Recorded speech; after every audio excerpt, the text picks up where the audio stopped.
morning, our students. Let us study about the motion of free falling object. What do we mean by this free falling object? Any object which is falling on the earth, and we are considering that there is no air resistance upon that object or any kind of other forces acting on that, then we are saying that the object is for free falling. See, you have seen the two kind of things. When you are throwing some ball, you are seeing that it is just coming down straight away. But when you are leaving some paper, then it start flying in the air and slowly comes down the earth. So on the paper, the effect of air is more as compared to the solid object like ball. So we can imagine a situation where there is no air at all and the object is made to fall on the earth. So in that situation, even the paper will fall just like and a ball is falling down. So there will be no difference in the motion of a ball and the paper. So that situation is called the free falling object. What is the special thing about this free falling object? Why an object is falling down on the earth? Because earth applies attractive force on all the object near to him, and that's why all the object comes on the earth and it seems it is falling on the earth. So it applies almost constant force on it applies the acceleration of motion of all the object due to gravity will remain almost the same, because acceleration because of this earth and interaction between the earth and an object is due to some resistance, and because radius, and because the radius of this earth is very large as compared to the object, so and the distance between these two earth and object, so the acceleration due to gravity remain constant. You will study in detail in gravitational chapter in future. Okay, so just you have to remember the fact that when object is falling, then it is accelerated towards the earth. It is accelerated towards the earth. It is accelerated towards the earth, and that acceleration is called acceleration due to gravity. Acceleration due to gravity, and this remain constant, and its value is about 9.8 meter per second square, and this is always towards the earth. It is always towards the earth. Now, can we apply equations of motion, linear motion in this case? Yes, we can apply, because any object is falling straight away down. So it is just moving on a line, single line. So this can be considered as a motion in a straight line. Now it has some acceleration, and that remain constant, that is 9.8 meter per second square. So we have learned all these equations in terms of x-axis. We can modify our equations and we can derive the same equations in the form of y-axis. So let us consider a situation where we are taking y-axis. This is some kind of origin, then and there is some acceleration a in the same positive y-axis we are taking here. So the first equation becomes v is equal to u plus at. See, here the velocity will be in the y direction. This is the initial velocity, that will be in the y direction. So this equation will remain the same. In the second equation, we are writing x is equal to ut plus half at square. So instead of x, now our motion in the y direction. So we have to write y is equal to ut plus half at square. You have to just remember that these velocities are along, because the displacement is now along the y-axis. So this is y, that is displacement along the y-axis. So y is equal to ut plus half at square. And now the third equation is that is the relation between velocity and displacement. So that is v square is equal to u square plus 2a, not x but y. So you can write in this way. So when we are writing the x in that condition, that was displacement. So now the displacement occurring in the y direction. So this will be y, here will be y, and the velocity will be along the y axis. This is a u initial velocity that will be also along the y axis. Now in this particular condition, what is acceleration? In this particular condition, in the case of free falling object, in the case of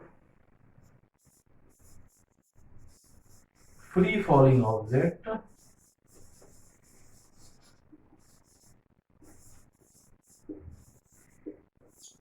acceleration is g. So should I take this g as positive or negative? See, we have taken positive y direction in the upward movement, but this acceleration is downward. So we have to take this minus g. Okay. So this will be the acceleration. Now, what is the u initial velocity?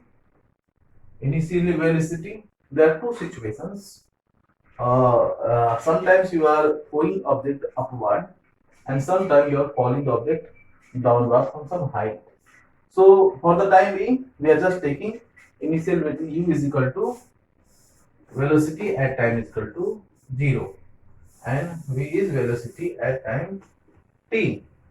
So this acceleration will modify. The first acceleration will become v is equal to u minus gt. Second, y is equal to ut minus half gt square. And the third equation becomes v square is equal to u square plus 2 minus 2 gy. And we are taking origin. We should take origin. We can take origin at anywhere. That is our liberty. Then these equations will modify according to the situations. But we taking origin always on the earth for making the problem easier. So let us consider a case.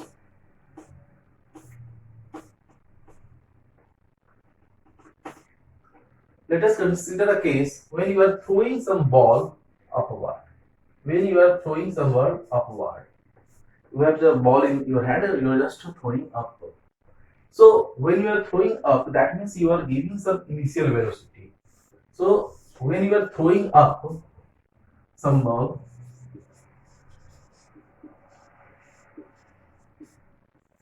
then you are giving some initial velocity. Let us consider this some velocity given by u. This is initial velocity, and when it will feels acceleration downward. So its speed comes down as it is moving up, and at some particular height, say height h, its speed becomes 0. And then it starts falling down. So there are two motions. One is upward motion and another is downward motions. So how can we write equations? For the upward motions, we are taking like this: y is equal to 0, and then our first equation is v is equal to u minus gt. Okay. So during this period, you can can write v is equal to u minus gt. Now, at what time the speed becomes 0? So we have to take this v u minus gt. That means t is equal to u by g. Your speed becomes 0. That means you have attained height h at time t is equal to u upon g. And second, this is y is equal to ut minus half g t square. So now if you wish to calculate what the height it has achieved, in that condition, what was the time of flight from this position to that position? So you have just calculated t is equal to e by g. So at maximum height, y is displacement is h, and this u upon g minus half gt square u upon g. That means this will becomes u square by 2g. So this will be the maximum height achieved by the ball. Okay, this is the maximum height. This is half time of flight because it is moving up and then it is coming down. Acceleration remains same. So now let us consider a situation like this is v is equal to u minus gt.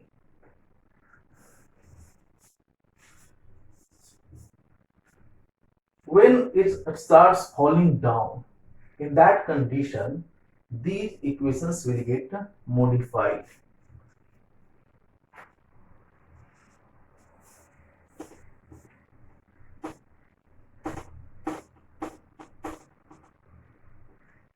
Here t is equal to u by g and h is equal to u square by 2g.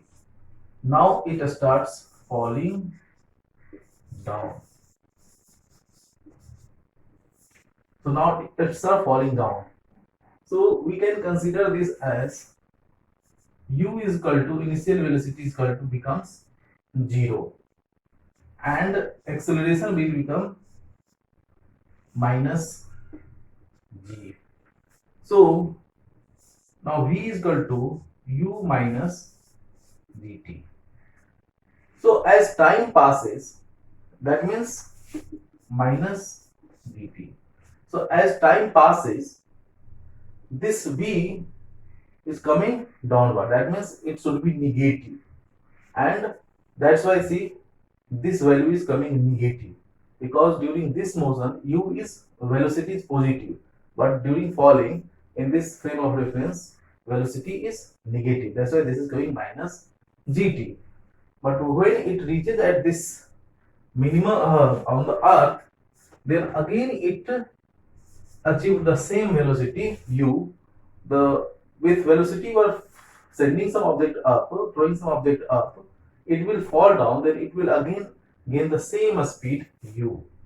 So let us consider this second equation like y is equal to ut minus half gt square, that is minus half gt square. Now this y, what will be y? This y will be minus h. Minus h is equal to minus half gt square. That means this t is equal to 2h by g, and h is our u square upon 2g. So 2 upon g into u square by 2g. So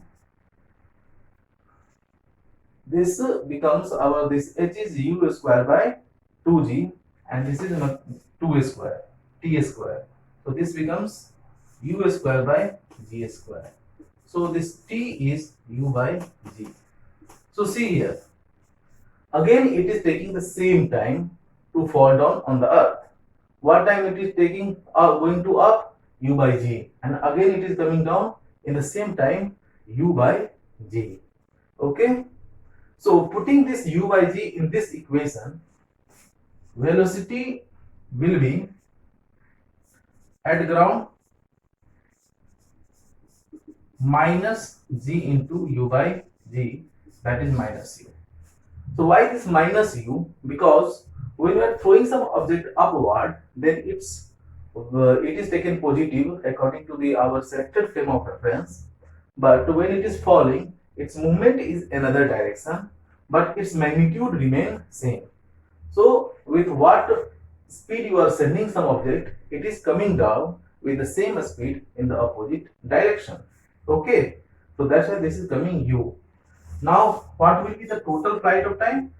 Total flight of time will be this t1 and this t2. So t1 plus t2, that means 2u by g. So total time of flight will be 2u by g. So this is our some equations related to the free falling object, and many questions can be derived based on these things, taking different, like what will be the distance covered between 1 second, 2 second, 3 second.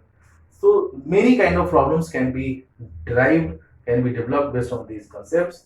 And if you know the basics things and how those basic things are applied, you can easily solve all the problems. Thank you very much.